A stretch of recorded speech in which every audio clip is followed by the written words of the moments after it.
Right, so today we are taking the Land Rover in to have something done, because this is not just your usual Defender wiggle, it is what I call pre-wiggle.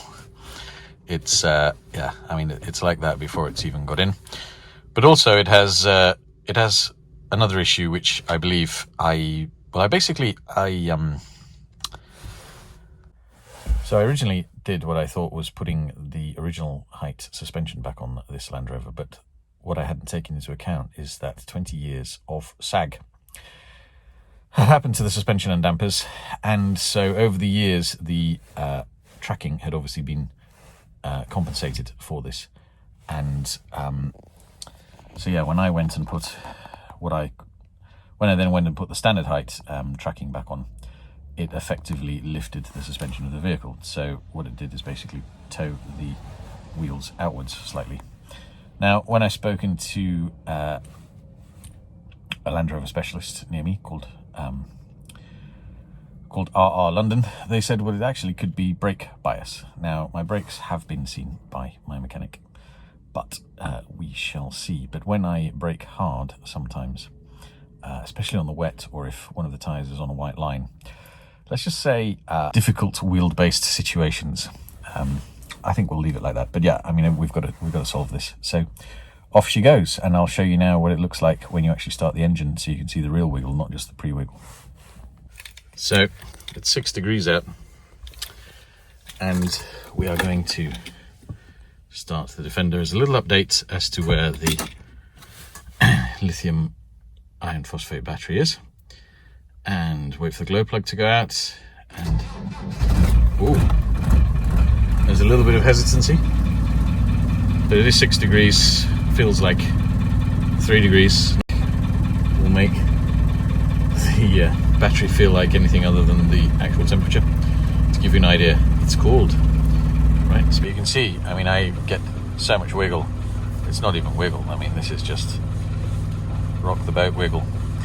So yeah, it's time to de-wiggle my Defender. It's an official term, that. The Defender de-wiggle. You heard it here first. So, as you can see, the battery is still over there, charging once again the car in lockdown. What I wanted to quickly show is the lack of steering play from the last video. RR London didn't tell me what they did do. They said there was a bolt that was loose. So what I am hoping to do is, I mean, I've looked to see at the issue of the arm from the steering box and basically the joint that goes onto the panhard rod. They need new bushings, and those bushings are really hard. You need specialist tools to do.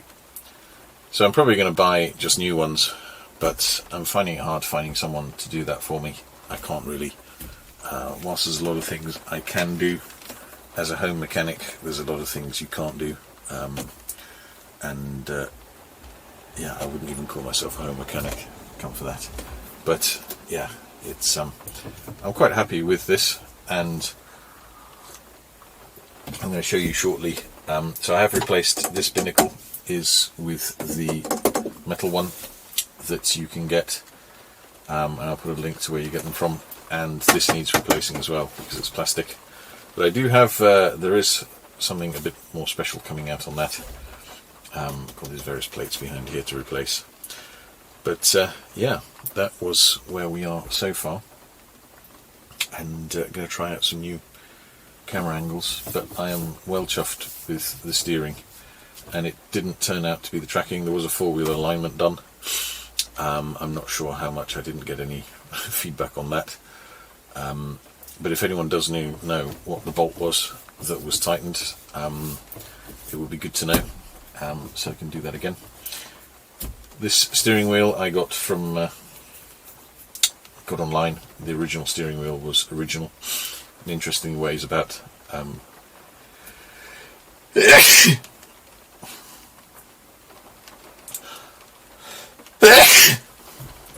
and interestingly weighs about 10 kilos, whereas this one only weighs about 2.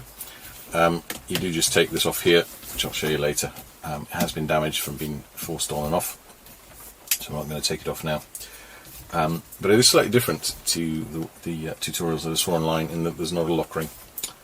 But yeah, that's a quick update, and I do promise there are some more videos being done, and this is just a camera angle that I'm trying out to see if it works. So bear with me, and let's hope it works. Okay, so we are back in the Land Rover, and just quickly I wanted to add some more stuff on the steering wheel issue. So when I got the Land Rover, this was very wiggly and very noisy. As you can see, this is still very wiggly. I think something's come loose, but that adds to the rattles. And the biggest problem I had is behind here there's two parts to the binnacle. There's this one that's been replaced, and as you can see, there's a whole mass of parts there that are missing. And there is another thing missing from here somewhere, I can't remember. However, this is very light. Well, it's made of cheap plastic, but let's put this back there. The replacements that come from Raptor are very nice, but they are very heavy. I mean, it's beautiful steel. It really, I can't fault it in any way, shape or form. But it's bloody heavy. Comes with all the little attachments you may need, and the little stickers. You can order these in, I think, silver and different colours. That goes there over the lights down there, and there should be some. Oh, that's interesting.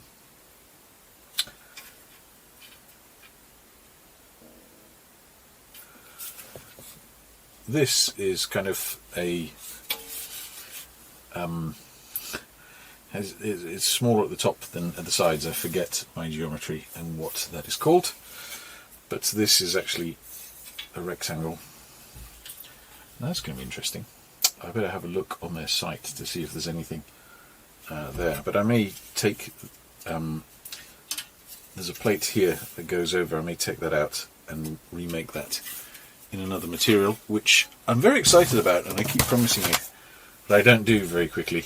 But basically, the steering wheel which I did have on here was this one, and if I am straining, it's because you wouldn't believe it, but this steering wheel, the old original one, I don't know if you can see the smooth patina where the fake leather has actually been worn off through 20 some years of driving. You just prise this off, and under there is a nut which you can hear is rattling around in the side. And God, it's heavy. I mean, it must weigh at least 2 or 3 kilos more than this one. Now this one, you pull this off, as I've said, or say later in the video, depending how I edit it. Now one thing I will show you is be very, very careful when you are replacing this binnacle. Yeah, this just needs a ratchet. It's a 20mm, I believe. I brought it here because, no, it's a 22mm. I bought all sorts.